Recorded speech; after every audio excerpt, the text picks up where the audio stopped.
प्रीति, मंच और सभा के प्रति आदर और सम्मान का भाव। आज के कार्यक्रम की अध्यक्षता कर रहे हैं प्रोफेसर आशीष त्रिपाठी जी और बहुत ही विद्वान संस्कृत विषय के विद्वान प्रोफेसर हरिदत्त शर्मा जी। और अभी हम लोगों ने जिन्हें सुना डॉक्टर सत्यप्रिय पांडे जी, भारत अध्ययन केंद्र के कोऑर्डिनेटर,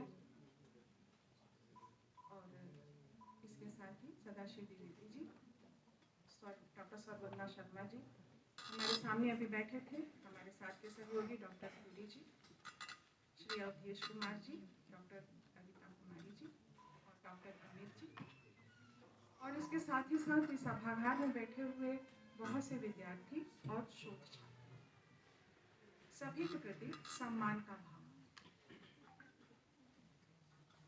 प्रसाद जी के ऊपर सुबह से ही बात हो रही है और आज के युग में और आने वाले समय में और जो समय बीता वह हमारा अतीत, हमारा वर्तमान और हमारा भविष्य, इन तीनों कड़ियों को जोड़ने का कार्य हमें जयशंकर प्रसाद के साहित्य में प्राप्त होता है।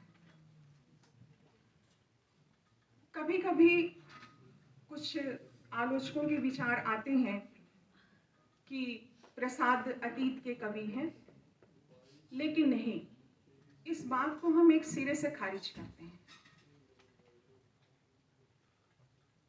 जो विषय निर्धारित किया गया था वह था शक्ति का स्वरूप, और लगभग जहां से छायावाद प्रारंभ हो रहा है, हम 1918 के आसपास जाते हैं, 1916 में चले जाते हैं, और 1936 और उसके बाद का भी समय,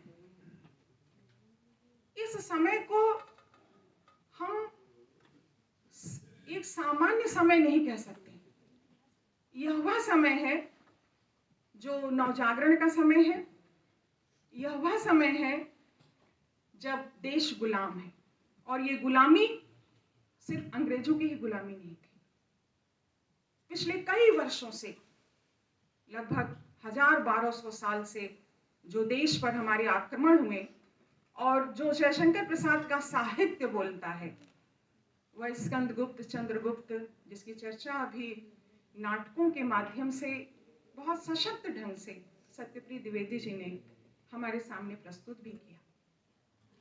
तो हम तो सीधा ही कह सकते हैं कि जयशंकर प्रसाद की सभी रचनाएं और उनका व्यक्तित्व और उनका कृतित्व शक्ति का। आप कोई भी रचना उठा लीजिए उनकी, चाहे उनकी कविता हो, निबंध हो, उनके उपन्यास हो, उनके महाकाव्य हो, समाज में और व्यक्ति में शक्ति का सृजन न हो, यह असंभव है। ये इस तरह का साहित्य है। प्रसाद जी का जो व्यक्तित्व है वह भारतेंदु हरिश्चंद्र जी के बाद उभरता है। भारतेंदु हरिश्चंद्र जी का जो समय था, जो साहित्य था, उन्होंने एक जमीन तैयार कर दी थी बनारस में, और भारतेंदु हरिश्चंद्र जी की विदा होते ही उस नवजागरण की काशी की धरती पर जो रचनाकार उभर कर आता है वह है जयशंकर प्रसाद। जयशंकर प्रसाद शुद्ध रूप से खाटी बनारसी।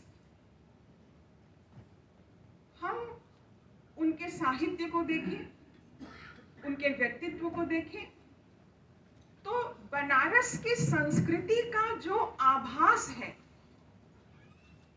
उनकी जीवन शैली को देखें, उनके व्यवसाय को देखें, उनके खान पान को देखें, उनके तीज त्योहार को देखें, तो हमें यह अनुभव होगा कि जो बनारस की शैली है वह शैली जीवन में रमी हुई है, और वह जो जज्बा है, वह जो शक्ति है, वह उनके साहित्य में हमको मिलता है। नंद दुलारे वाजपेयी ने, जिन्हें इस बात का बहुत अफसोस था कि जयशंकर प्रसाद को कि मैं बहुत निकट था, लेकिन मैं उन्हें जब थोड़ा समझने लगा तब वो हमसे दूर चले गए। उन्होंने लिखा है कि मैंने प्रसाद जी का सदैव बनारसी रंग देखा है, और कोई उनके व्यक्तित्व का बाहरी हिस्सा देखकर, उनके पहनावे ओढ़ावे को देखकर, कोई उनकी भाषा बोली को देखकर प्रभावित होता था, तो कोई उनके आंतरिक मन को भी देखकर प्रभावित होता था। लेकिन वे हमेशा, जयशंकर प्रसाद, अपनी अंतरतम में और अपनी रचनाओं में डूबे रहते थे, और हमेशा वे तटस्थ रहते थे, निष्प्रिय रहते थे। कोई भी रचना को जब हम उठाते हैं और जब हम उसको पढ़ते हैं, तो हमें इस बात को सोचना पड़ता है कि इस रचना में इतनी निष्प्रियता और इतनी तटस्थता क्यों है। हम उस युग का इतिहास, उस रचनाकार के जीवन को जब देखते हैं, तब ये बात अनुभव होता है कि हाँ, उसमें इतनी निष्प्रियता क्यों है, नकारात्मक चीजों से वो दूर रहते थे। और उन्होंने लिखा, नंद दुलारे वाजपेयी जी ने उस समय लिखा कि प्रसाद जी अपने युग के सबसे पौरुषवान कवि, ये शब्द उन्होंने दिया। और उस समय के रचनाकार जो उस समय लिख रहे हैं, तमाम रचनाकार जिससे हिंदी साहित्य का सृजन होता है, जिसे हम और हमारा समाज पढ़ता है, वह साहित्य में, कला में, संस्कृति में, साहित्य तो सबका है। साहित्य कोई प्राइवेट लिमिटेड चीज तो है नहीं। वह विज्ञान का भी विद्यार्थी पढ़ता है और साहित्य का भी विद्यार्थी उसको पढ़ता है। तो उस समय जो रचनाएं चल रही हैं, सभी पता, सभी बच्चे यहाँ बैठे हुए सभी बच्चे जानते हैं कि छायावादी युग में कौन से कवि थे, उसके पहले कौन थे, उसके बाद कौन थे। तो हम लोग देखते हैं कुछ बातें जो हमको मिली थी कि मैथिलीशरण गुप्त का काव्य अगर हम देखते हैं, अभी मैथिलीशरण गुप्त की चर्चा आपने की भी, तो उनका काव्य, भारत भारती का नाम तो सबसे पहले आता है। ये सत्य भी है कि भारत भारती की प्रतियों को लेकर आजादी के दीवानों ने फांसी के फंदे को चूम लिया था, ये सत्य है। लेकिन उसमें करुणा ज्यादा है, प्रसाद में भी करुणा है, लेकिन प्रसाद की करुणा और मैथिलीशरण गुप्त की करुणा दोनों दो पक्ष में हमको दिखाई देती है। और संकल्प का जो स्रोत है देश के लिए, क्योंकि वह समय जो सबसे कीमती था, वह था देश के लिए संकल्प। उसमें जो संकल्प का बोध होना चाहिए, वह बोध कुछ विद्वानों ने कहा कि मैथिलीशरण गुप्त में हमें कम दिखाई पड़ता है। और हरिओद भी लिख रहे थे उस समय। हरिओद जी के लिए ये बात आती है, प्रिय प्रवास वगैरह को जब हम उठाते हैं, कि उसमें उनके संगीत में पौरुष है, लेकिन उनके समय की जो कुछ प्रवृत्तियां हैं, उस प्रवृत्तियों को लेकर वे कभी कभी संकोचशील हो जाती है। और निराला के संदर्भ में देखते हैं तो निराला ने स्त्री के साथ साथ पुरुष और स्त्री दोनों को बेहद सम्मान की दृष्टि से देखा है। यह सम्मान हम जयशंकर प्रसाद की रचनाओं में भी देखते हैं, और कामायनी इसकी चरमोत्कर्ष कृति के रूप में है। चंद्रगुप्त नाटक हम देख सकते हैं, तमाम रचनाएं भरी हुई हैं। लेकिन विद्वान कहते हैं कि निराला जी की रचनाओं में हमें रोमांटिक टाइप ज्यादा मिलता है, वहां पे कुछ रोमांटिसिज्म या रोमांस का तत्व ज्यादा मिलता है। अब हम ये तो नहीं कह सकते कि हाँ, जो रोमांस है, जो प्रेम है, वह जयशंकर प्रसाद की रचनाओं में नहीं है, वहां पर भी है, लेकिन कुछ विविधता, कुछ समानता और कुछ अलगाव के साथ हमें दिखाई देता है। पांडे जी के संदर्भ में सामान्यतः लोग कह देते हैं कि ये सुकुमार भावनाओं के कवि हैं, लेकिन ऐसा ही न हो ये भी संभव नहीं है। और नंद दुलारे वाजपेयी ने एक कोट दिया था कि प्रसाद जी का काव्य शक्ति और एकमात्र शक्ति की साधना का एक अविरल प्रवाह है। इन सारी बातों को कोट करने के बाद उनके स्त्री और पुरुष दोनों ही शक्ति के साधना में तन्मय हैं, ऐसा जो है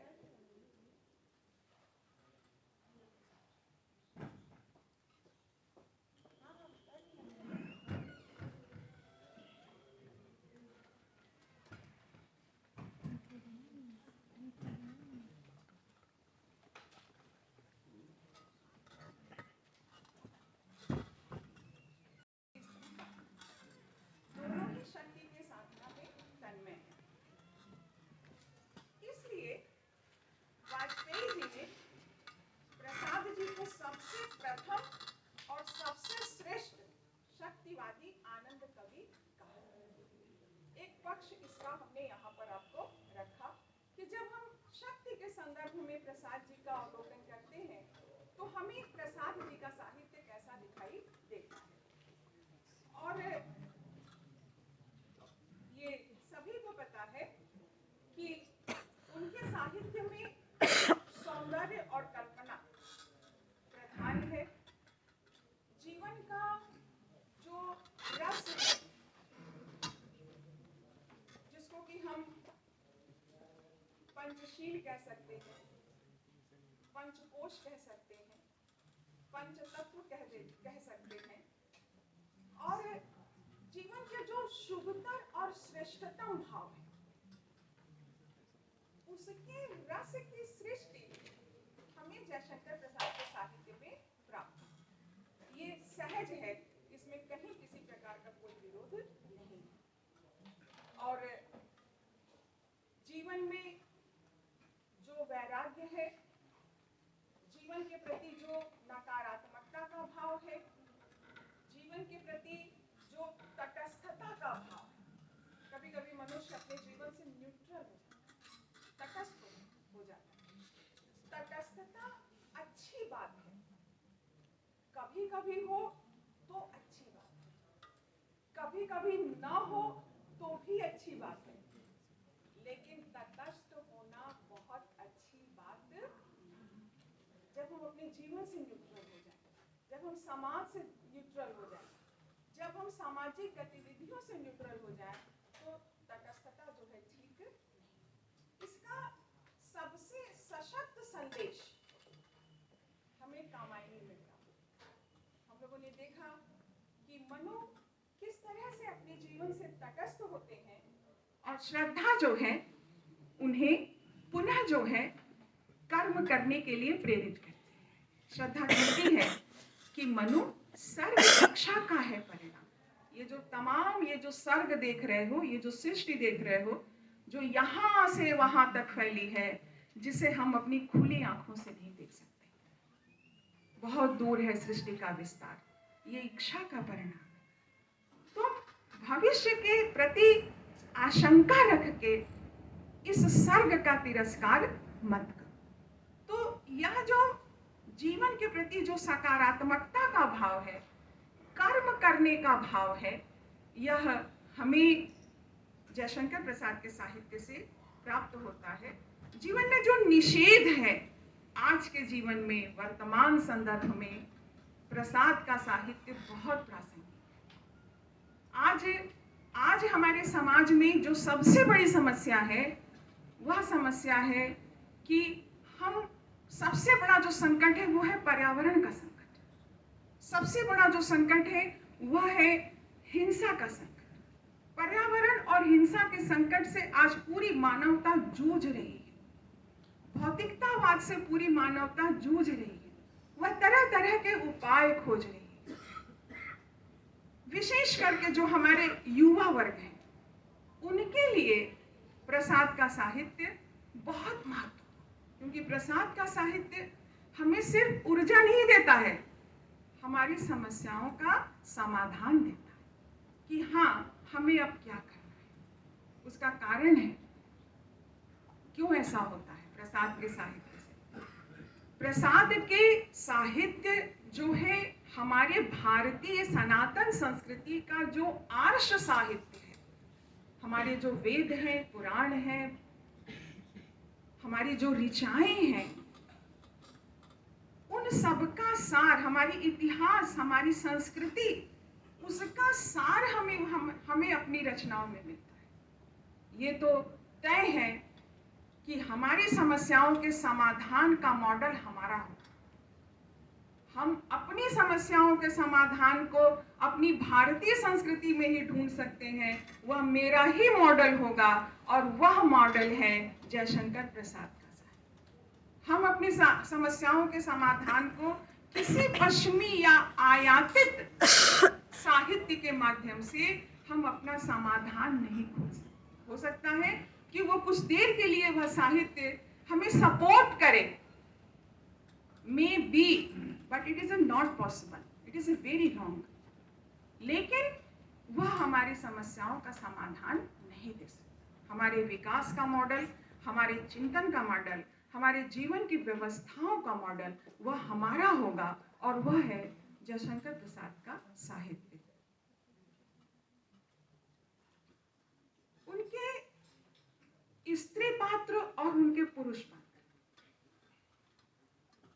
दोनों ही पात्रों में, चाहे वह उनका कोई भी साहित्य हो, उपन्यास, नाटक, कहानी, जो भी, उसमें वे समान रूप से प्रवाह का भाव भरते हैं।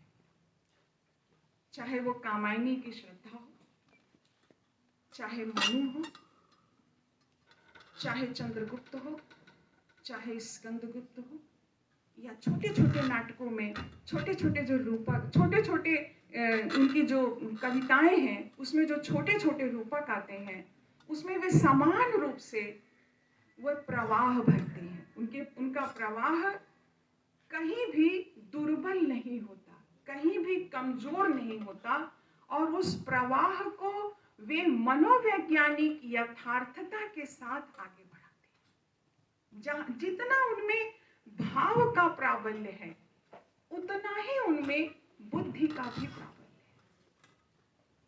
प्रसाद जी ने कामायनी की भूमिका में लिखा है कि मनु, मन, श्रद्धा, हृदय, ईड़ा, बुद्धि।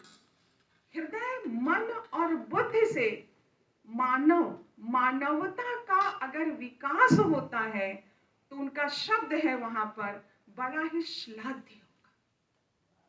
इन तीनों तत्वों में संतुलन बहुत जरूरी है, और इसका बहुत सशक्त जो उनकी चरम कृति है 1936 में आती है। यह वह समय है, 1936 का समय, जहां छायावाद की समस्त जो सबसे श्रेष्ठ कृतियां हैं उस समय आ जाती हैं, और ये बात उन्होंने भूमिका में कही। और इस संतुलन की ही बात मनोवैज्ञानिक ढंग से प्रसाद जी ने अपने कामायनी में कहा है। जब कामायनी पढ़ते हैं, श्रद्धा पढ़ते हैं, तो हम मान लेते हैं कि श्रद्धा का चरित्र तो श्रद्धा में ही होगा। ईड़ा पढ़ते हैं तो मान लेते हैं ईड़ा ही उसका चरित्र होगी। चिंता पढ़ते हैं तो मानते हैं यही चरित्र होगा, लेकिन नहीं। इन चरित्रों का पूरा विकास कामायनी के सभी सर्गों में। श्रद्धा के चरित्र का विकास ईड़ा में दिखाई देता है।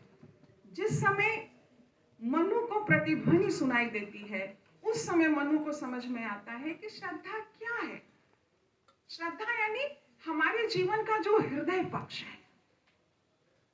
प्रसाद ने इन मनोभावों का मानवीकरण किया है।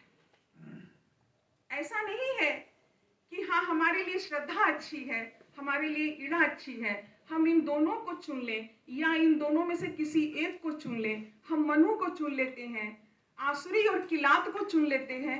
नहीं, एक मनुष्य में ये सभी मनोभाव, उसमें हृदय भी है, बुद्धि भी है, मन भी है, काम भी है, वासना भी है, निर्वेद भी है, आनंद भी है, सभी भाव होते हैं। एक ही मनुष्य ईड़ा भी है, एक ही मनुष्य श्रद्धा भी है, एक ही मनुष्य लज्जा भी है। प्रसाद ने हमें बताया है कि हमारा संतुलन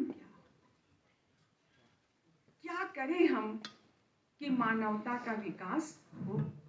वह कोई स्त्री और पुरुष जैसा चरित्र नहीं है। ये सभी भाव हमारे मन में है। हम चाहें तो अभी उसको टटोल कर देख सकते हैं। जैसे ही किसी चीज की अधिकता या किसी चीज की न्यूनता होती है, वह मनुष्य तुरंत संघर्ष करने लगता है, और वह संघर्ष भी हमें कामायनी में दिखाई देता है।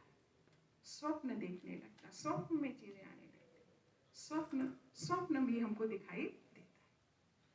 ये सभी सर्ग मनुष्य का अपना चरित्र है, जिसको हम संतुलित करके मानवता का विकास कर सकते हैं। यही सिखाया हमको प्रसाद जी ने।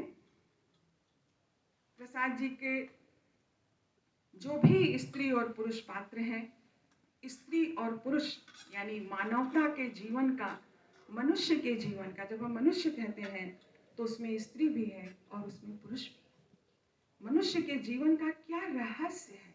रहस्य माने रहस्यवाद पर मत जाइए। रहस्य माने जीवन का सत्य क्या है, मनुष्य के जीवन का सत्य क्या है, इस बात को वे अपनी कामायनी में प्रकट करते हैं। और प्रसाद को ये भी पता है कि जीवन में जो रूढ़िता है, रूढ़िता जो बहुत प्रासंगिक है, लेकिन वो अपना अर्थ खो चुकी है। अगर वो अर्थ खो चुकी है, उसमें संतुलन नहीं है, तो जाहिर सी बात है कि वह मानवता के लिए सही नहीं है। तो हमें क्या करना होगा? हमें उसका मॉडिफिकेशन करना पड़ेगा, हमको उसको मॉडर्नेट करना पड़ेगा कि हाँ, किस तरह से हम इसको मॉडर्नेट करें कि जो रूढ़ी अपना अर्थ खो चुकी है वह पुनः अपने अर्थ में वापस आ जाए। प्रसाद जी का साहित्य रूढ़ियों का भी उपछेदन करती है, बताती है ये सत्य है, ये असत्य। प्रसाद जी एक तपस्वी हैं, एक साधक हैं। उस दृष्टि से उन्होंने जो साधना से जो प्राप्त किया शब्दों को, उसे उन्होंने साहित्य में पिरोया है। और प्रसाद जी का जो साहित्य है, शक्ति का श्रेष्ठ साहित्य है। और नंद दुलारे वाजपेयी ने एक बात और भी कही है उनके लिए कि जीवन में उद्देश्य के प्रति ऐसी निष्ठा, उद्देश्य के प्रति निष्ठा मैंने किसी आधुनिक कलाकार में नहीं देखी। बनारसी रंग, काशी की महिमा, प्रसाद जी की अपनी सूझ, जो कहें वह शक्ति का एक निष्ठ उपासक आधुनिक शैव है। कविता जी हम लोग को बुलाती हैं, हम लोग इनके घर जाते हैं, हम लोग के बच्चे भी जाते हैं, हमारे विद्यार्थी जाते हैं, और भी अध्यापकों के विद्यार्थी जाते हैं, और पूरा घर घूम घूम कर देखते हैं। जो बच्चे यहाँ बैठे हैं, जो नहीं गए हैं या जो गए हैं, वो बार बार उनके घर जाए। वहां जब हम जाएंगे तो हमको 3 चीजें मिलती हैं। एक तो मंदिर मिलता है, एक अखाड़ा मिलता है, और एक मिलता है फुलवारी। हालांकि फुलवारी अब उस स्थिति में नहीं है, लेकिन मंदिर है। एक सिरे पर थोड़ी ऊंचाई पर मंदिर है, उसी से सटा हुआ अखाड़ा है। और ये जो तीन है, ये प्रसाद के सर्वप्रिय अंग हैं। प्रसाद ने अपनी रचनाएं यहीं बैठ कर की है। प्रसाद जो मंदिर है वो शिव जी का मंदिर है। प्रसाद जी शैव हैं। कामायनी में उनका दर्शन मिलता है, प्रतिभिज्ञा दर्शन मिलता है, शैव दर्शन मिलता है। और मुझे मिला कि प्रसाद जी के अखाड़ा में एक बड़ा भारी मुदगर रखा रहता था। मुदगर आजकल के बच्चे जानते भी होंगे, आजकल तो सब यूट्यूब वाले हैं, सब सर्च करके देख लेते हैं कि कहाँ क्या है। गूगल बाबा है ही है सर्वश्रेष्ठ विद्वान। तो इतना बड़ा मुदगर है कि प्रसाद जी को, कविता जी वो अब है कि नहीं मुदगर? है। सब सहेज के रखा है कविता जी ने, कि उसको देखकर आप कल्पना नहीं कर पाएंगे कि कहाँ आंसू, कहाँ कामायनी, कहाँ अलका और कहाँ मुदगर।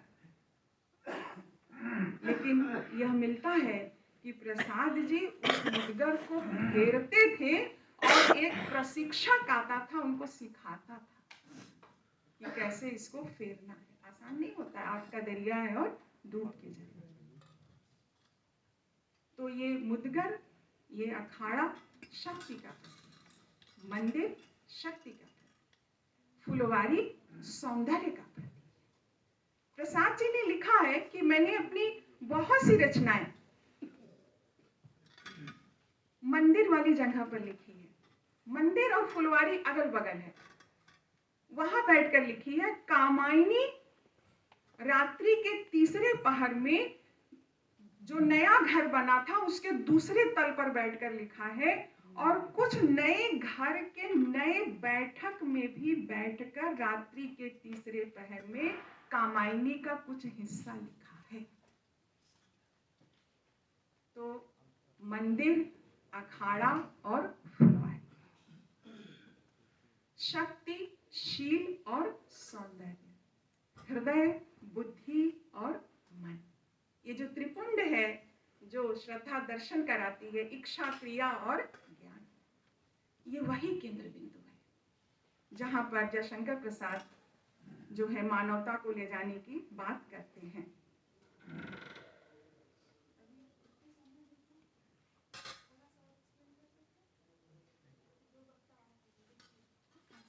मैं 2 मिनट और बोल के हट जाऊंगी, क्योंकि मुझे पीछे से थोड़ा सा लगा, कुछ ऐसे ऐसे होने लगता है ना, तो समझ में आने लगता है कि हाँ, अब जो संचालक है उसकी समस्या बढ़ने लगती है।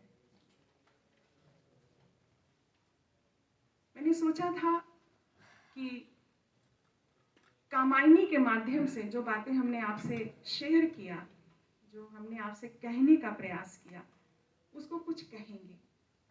कामायनी का खाली एक छोटा सा पक्ष उठाते हैं, हम श्रद्धा को लेते हैं और हम देखेंगे कि श्रद्धा है कौन, उसमें शक्ति का स्रोत कहां से आ रहा है।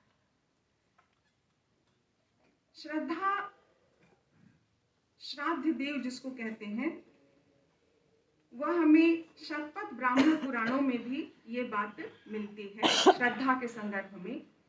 और ऋग्वेद के 191 सूक्त में भी श्रद्धा की चर्चा हमको मिलती है। और महर्षि सायण श्रद्धा को काम गोत्रजा कहते हैं। काम ही उसकी उत्पत्ति का साधन है, काम से ही वह उत्पन्न हुई है। जैसे ईड़ा, जिसको हम बुद्धि कहते हैं, जिसको हम ज्ञान कहते हैं, ईड़ा योग में नाड़ी होती है, जिसको हम चंद्र नाड़ी कहते हैं। चंद्र नाड़ी के चलने से चंद्रमा सक्रिय होता है, और ईड़ा जो है वह सरस्वती की प्रतीक है, वह ज्ञान की प्रतीक है। मैंने कहा ना कि कभी कभी हम लोगों को लगता है, जब हम लोग पढ़ते थे जब बहुत छोटे थे, आप लोग तो बहुत समझदार हैं, हम लोग जब आपकी उम्र में थे तो हम लोग को कुछ नहीं आता था। तो कभी कभी लगता था कि श्रद्धा और ईड़ा को चुनना हो तो किसको चुने। तो सारी जो रेटिंग होती है, जैसे आजकल गूगल पर रेटिंग होती है ना, तो सारी रेटिंग जो है श्रद्धा पे चली जाती थी। लेकिन बहुत दिन बाद ये समझ में आया कि अरे ये तो कोई स्त्री पुरुष नहीं है, ये तो हमारे मन के मनोभाव हैं जो हमारे ही भीतर है और जिसको हम जानते नहीं। वह स्त्री में भी है और वह पुरुष में भी है। और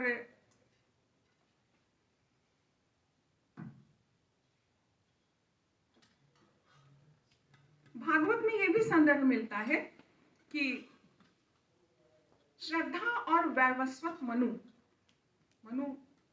वैवस्वत है। मनु का संदर्भ हम बहुत यहाँ डिटेल नहीं करेंगे। इनके संयोग से ही मानवीय सृष्टि का प्रारंभ होता है। श्रद्धा सर्ग में हम चिंता सर्ग में मनु की मन स्थितियों को देखते हैं। बहुत सारी बातें हैं वहां पर, अनंत बातें हैं मनु को लेकर और इस सृष्टि को लेकर। सृष्टि को अगर समझना है तो हमें चिंता सर्ग को बहुत ध्यान से पढ़ना चाहिए, बहुत कुछ देता है। और कामायनी या प्रसाद का साहित्य जो है वह, उसमें जो प्रकृति आती है, प्रकृति भी शक्ति का ही स्रोत है। अभी कवित्री जी जो कविताएं पढ़ रहे थे, इनके पढ़ते समय ही उसमें एक ऊर्जा का भाव आ रहा था। वो ऊर्जा कहाँ से आई, वह चेतना कहाँ से आ रही है? क्योंकि वह ऊर्जा, वह चेतना उसमें निहित है, वो शक्ति उसमें निहित है। एक वीरता का भाव आता है, एक सकारात्मकता का भाव आता है। मनु से पूछती है कि तुम कौन हो, और बोलती है कि संस्कृति जलनी थी तीर तरंगों से फेंकी मड़ी एक। इसका बहुत लंबा चौड़ा संदर्भ है, मैं वहां नहीं जा रही हूं। और मनु अपने बारे में बताते हैं, अपने जीवन के झंझावातों के बारे में बताते हैं। बड़ा मार्मिक वर्णन है जब मनुष्य निराश होता है। अगर मनुष्य है तो निराश होगा, ये तय है। मनुष्य है तो आशा से भरेगा, ये भी तय है। इसलिए कभी निराशा आए तो यह कभी नहीं सोचना चाहिए कि हम कमजोर आदमी हैं, कभी नहीं।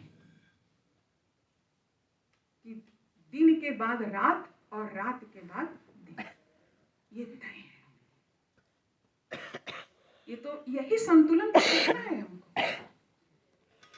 बहुत सारी बातें बताती हैं मनु।